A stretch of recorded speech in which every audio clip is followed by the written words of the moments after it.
Hello, this is the Tepid Coder. I want to continue where I left off in the last video about function pointers. And in this one, I'm going to talk about C++ lambda functions. I'm not going to get too wild with it and talk about recursive lambdas or anything, but I do want to get into the difference between... Well, I'm going to allude to this essentially. I'm going to use standard function. You have some return type, and you have the types the function takes, right? I'm going to get into that. That's my goal. But I want to lead into it as well. So, first of all, we had, a function last time we were calling that took a callback function. It was called qsort. Now, I'm going to, do I actually just want to copy that from the old project? I think I do. It's just, instead of typing the whole thing again, I'm just going to use my old code here. It'll speed up the video a little bit. Okay, function pointers, that's where I stuck it. Okay, so I'm going to say copy from function pointers. It's called test.cp. I'm going to copy it here to dot, current directory. So I should have it here now. There it is. So nano test.cp. So let's get rid of some of these things.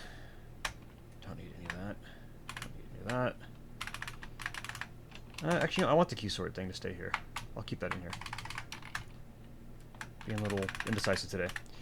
So we made this function right here in order to satisfy it, right?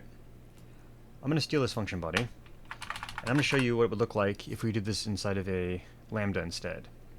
So, I'm trying to think here. I'm right over here for a second. When you make a lambda, it starts out with two brackets. There's stuff you can put into it, and I'll get to that in a second. But for now, I'm not going to. Then, just like with here, you're going to put the arguments that you want to take. So, paste those in. Then, put the body of the function in here.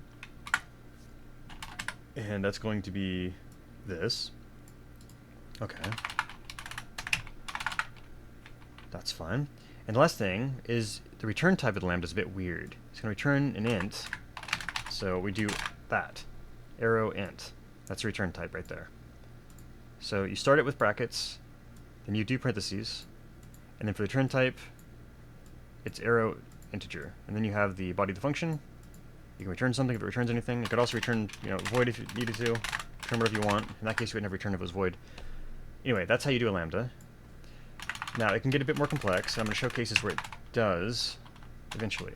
So, for now, I just want to replace what I have here, this function, with a lambda. This is kind of nice because I don't have to hop around the code to find out where exactly this function is being defined, right?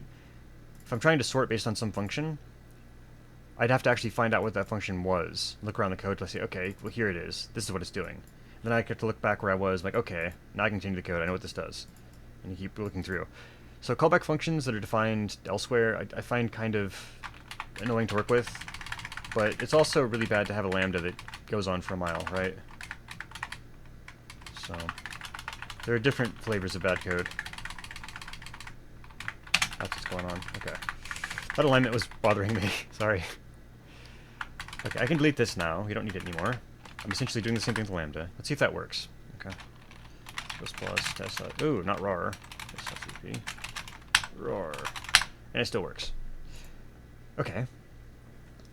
So that's cool. But there's other things we can do as well. So let's imagine we want this to do something else. Like I can also print something every time it compares. So like something happened, I'll say. So while it's being called, it's also going to print out something happened while it's comparing elements. Something happened. If we wanted to, we could even say how many times the function's called before it finishes sorting. That might be interesting. But there's no option for us to pass an extra argument here, right? Where we can say, like, user data. And inside this, it could be something like, I don't know, maybe we have a size t reference. We say number of times the function was called, right? We can't really do that. We can't add our own argument because qsort only takes these arguments. We can't add something else to it, unfortunately. But with C++, when you use a lambda, you kind of can do something like this if you pass a variable that's local, right? So what I could do is assign something like size t. I'm gonna copy this over here. This isn't going to work, by the way, for this function, just so you know. For anyone who already knows. But if this was a function that we made, and we didn't want to pass an extra argument, and it was in C++, when you use standard function, we would be able to pass our own argument like this into the scope. We're basically saying we want to be able to use the scope like this.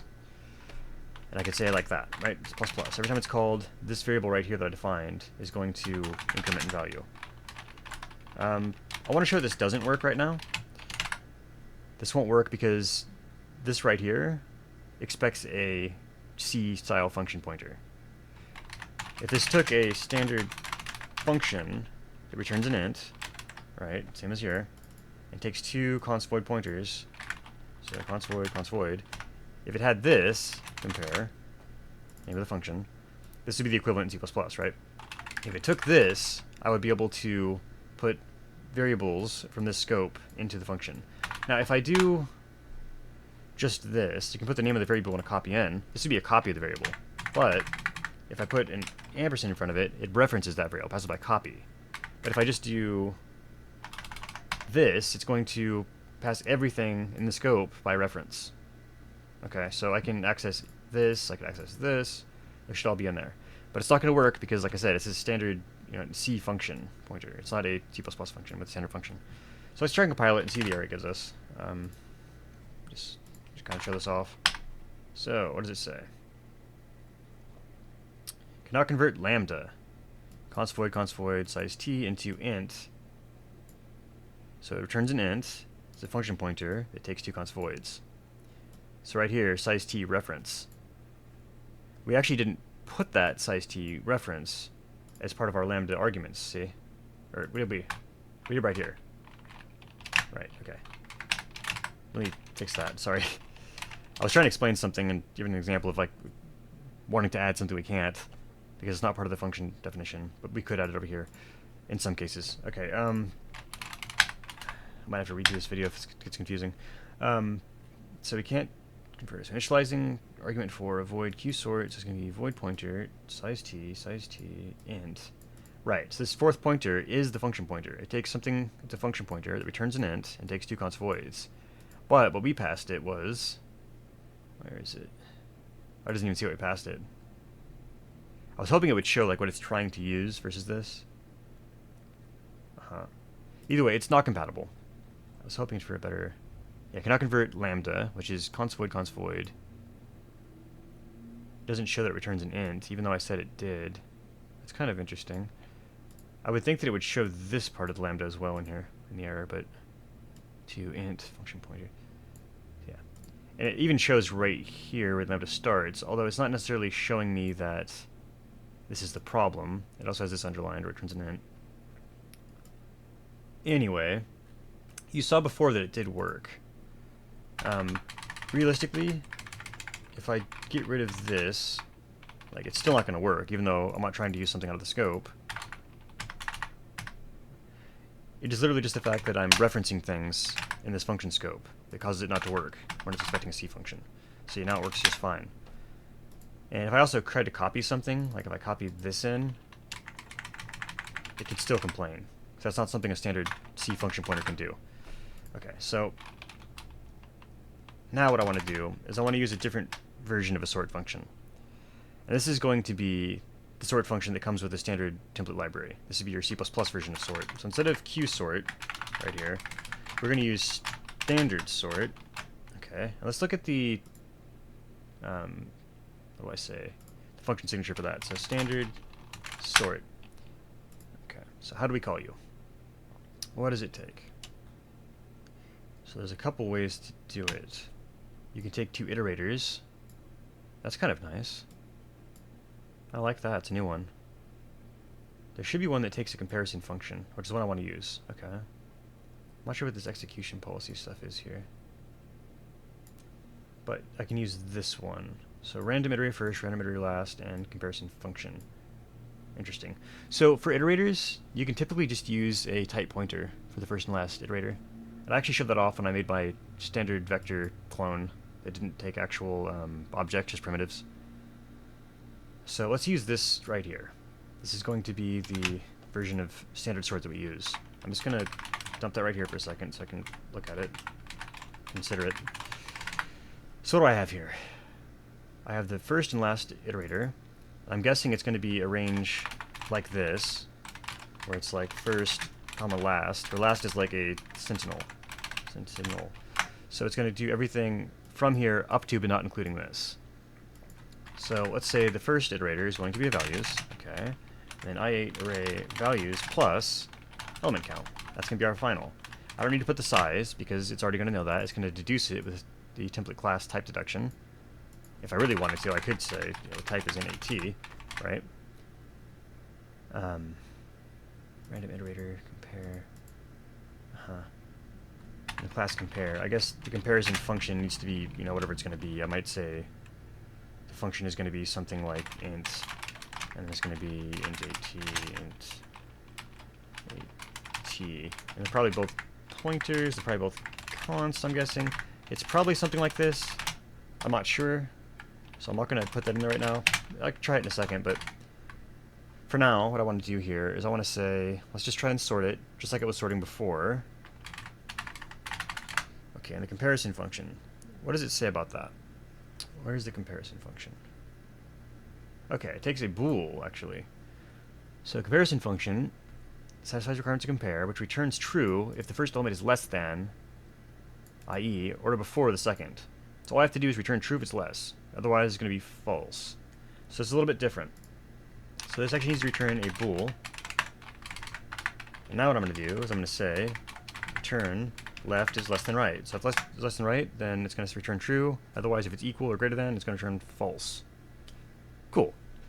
So I think that probably should work, except for the types here that I'm passing. It's going to take const type 1, const type 2 reference. Okay. So really, it would be that and that. So let's do that. So the type is int 8t reference. So I8 is going to be I8, and it's going to be a reference, and it's going to be assigned 8-bit integer.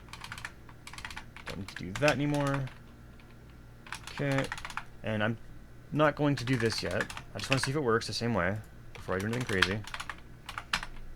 Okay, sort is not a member of that. That's because I need to include, I believe, algorithm. It's a standard algorithm.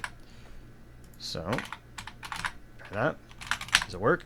Hey, -13, 0, 2. Yeah, it's working just fine. So that works just the same. This is a lot easier to call, too, because, well, there's a lot less arguments to pass, and it actually uses the proper type instead of using a unspecified type with void pointers. Anyway, now if we wanted to, this is going to use a standard function, I believe, of this. Let me look at the documentation real quick. It doesn't actually say it's a standard function, but it should allow you to do that. So let's just see if this this works. It should compile. Yeah, it does. So this lets us actually use the scope out here within the callback function, which is really cool. It's almost like we're sharing scope with another function, right? Which, I mean, we are. It's a lambda function. And in this case, we can actually use this variable right here, because it's part of that scope that we're referencing. And if I want to just reference this one variable from the scope, I could do that as well. That's probably a better thing to do, because we don't need to reference everything in the scope. We really just need this one thing. And at the end, after I'm done sorting, what I want to do is, I'm going to remove this. I want to say how many times it was called. And how many steps did it take to sort the set? Might be interesting to know, right? It took, let's say, this many function calls to standard sorts callback function in order to sort the array. Okay. Alright. What I'm going to do here is I'm going to actually end the quote and start the quote again. And in C and C++, if you start a quote and end it, and you have another quote right after, it automatically just concatenates the two. I think I mentioned that before. The other thing I could do is actually R, like this, for like raw. Okay. And what that would do is it would let me go down a different line and continue the string, right? I gotta make sure it has a little... don't know if I like that though, because it's actually going to insert the line break in there too. So I'm actually going to keep it the way I had it. As cool as that is to show off, there'll be a time for that, you know.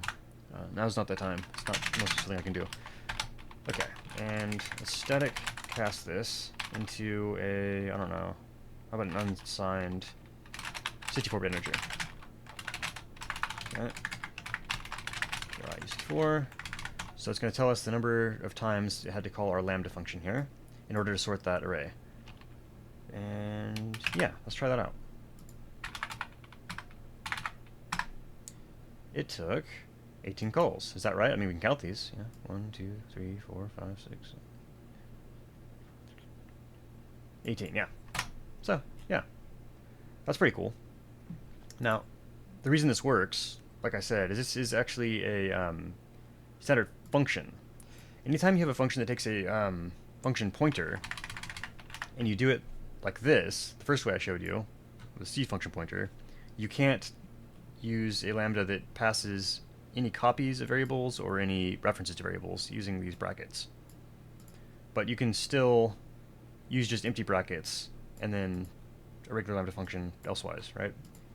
So I'll show an example by making my own little function that takes other arguments, right? I'm going to say, let me think here, void, here, pass me something to call. It's just going to call it to repass it, so I'm going to show it two ways. First of all, I'm going to do void. I'm going to say void. Okay. Now, in this case, I'm going to say LPFN C function, right? This is like a C function pointer. Okay. And then I'm also going to say standard function. And it's going to return void, and it's going to accept void, right? And this is going to be FNCP function. Cool. Nifty. So, in order to use standard function, I should need to include something called functional. That lets you use standard function, return type, T,